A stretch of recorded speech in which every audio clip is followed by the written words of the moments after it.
Hello hello साथीहरू नमस्ते, सन्चै हुनुहुन्छ? म पनि सन्चै छु। के छ त हजुरहरूको नयाँ नौलो हालखबर हो साथीहरू? मेरो चाहिँ यहाँ केही पनि छैन। यहाँ किचनमा भिन्डी बनाउन लागेको, भिन्डीको तरकारी बनाउन लागेको साथीहरू। आज भिन्डी पकाउन लागेको। आज एक्लै छु, त्यही भएर थोरै छ, कति थोरै छ भन्नुभयो होला है साथीहरू। अनि किनकि तपाईँहरूलाई थाहा नै छ, म तेल धेरै खान्न, म थोरै हाल्छु। तरकारी अब जेको तरकारी पकाउँदाखेरि म तेल चाहिँ थोरै हाल्छु साथीहरू। म तेल धेरै खाँदैन, हजुरहरूले कति थोरै तेल हाल्नुहुन्छ भन्नुभयो होला, तर म थोरै खान्छु है साथीहरू।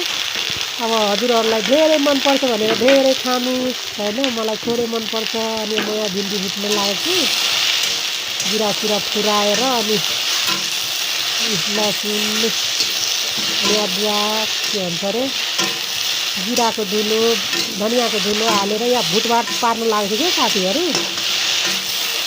मेरो भिडियोमा साथीहरू लाइक सब्सक्राइब गरिदिनुहोस् है साथीहरू, सबैजना गरिदिनुहोस् है। मेरो च्यानललाई अगाडि बढाइदिनुहोस्, सबैजनासँग भन्छु है साथीहरू।